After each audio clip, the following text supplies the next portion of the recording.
कभी सोचा है कि हम असल में कौन हैं? चलें आज एक ऐसी ज़बरदस्त कहानी सुनते हैं जो हमें अपनी ज़ात की गहराइयों में ले जाएगी और शायद हमें वो हिम्मत देगी जिससे हम अपनी बनाई हुई हदों को तोड़ सकें। कहानी में आगे बढ़ने से पहले एक सवाल। क्या हम सब अपनी पूरी सलाहियत के साथ जी रहे हैं? ये एक छोटा सा सवाल है, लेकिन इस कहानी की पूरी बुनियाद इसी पर है। तो कहानी शुरू होती है एक शेर के बच्चे से। एक ऐसा शेर जो भेड़ों के रेवड़ में पला बड़ा और उसे ये कभी मालूम ही नहीं हुआ कि वो असल में कौन है। तो हुआ कुछ यूं कि एक शेरनी ने बच्चे को जन्म दिया और फौरन ही मर गई। अब ये नन्हा शेर अकेला रह गया, लेकिन किस्मत ने इसे भेड़ों के एक रेवड़ से मिला दिया जिन्होंने उसे अपने साथ रख लिया और बस जंगल का बादशाह भेड़ों की तरह जीने लगा। यहां जरा देखें कितना बड़ा फर्क है। एक तरफ शेर की असली फितरत, शिकार करना, धाड़ना, राज करना, और दूसरी तरफ उसकी हकीकत क्या थी? घास चरना, मिमियाना और भेड़ों के पीछे पीछे चलना। ये तो दो बिल्कुल अलग दुनियाएं हैं।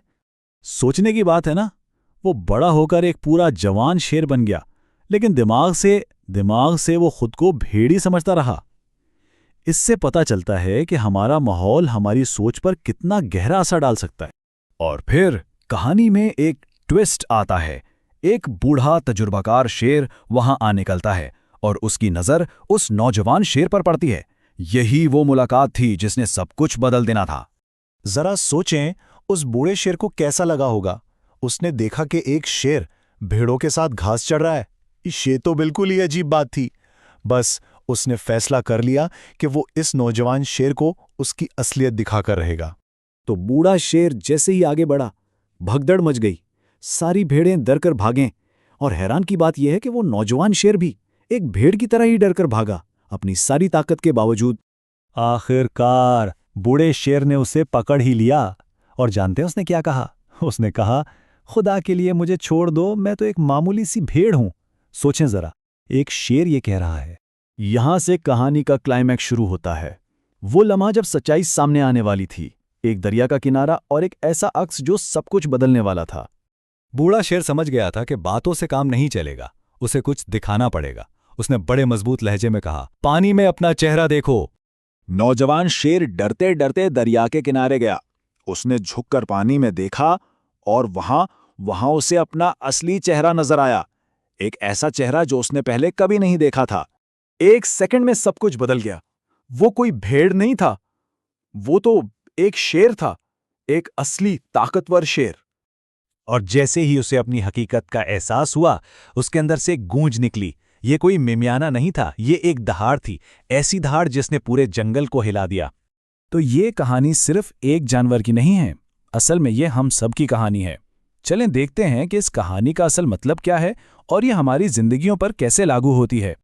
इस कहानी में जो सबसे अहम बात है वो है ज़हनी जाल का तसव्वुर। शेर असल में भेड़ नहीं था, वो सिर्फ ये मानता था कि वो भेड़ है। ये उसके दिमाग का एक जाल था। क्या हम भी कभी ऐसे जाल में फंस जाते हैं जहां माहौल हमें बताता है कि हम क्या हैं और हम उसे सच मान लेते हैं? अच्छा, तो इस कहानी के किरदारों का असल मतलब क्या है? देखें, भेड़ें वो लोग या वो माहौल है जो हमें डराता है और महदूद रखता है। शेर वो हमारी अपनी छुपी भी ताकत है। और दहाड़ वो लम्हा है जब हम अपनी उस ताकत को पहचान लेते हैं और उसे इस्तेमाल करते हैं। तो फिर अपनी धाड़ को कैसे तलाश किया जाए? इसके लिए कुछ कदम है।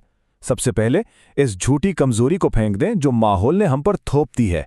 दूसरा, भेड़ चाल से निकलकर अपना रास्ता बनाएं। तीसरा, अपनी असल ताकत को पहचानें। और आखिर में उस ताकत को पूरे एतमाद से इस्तेमाल करें।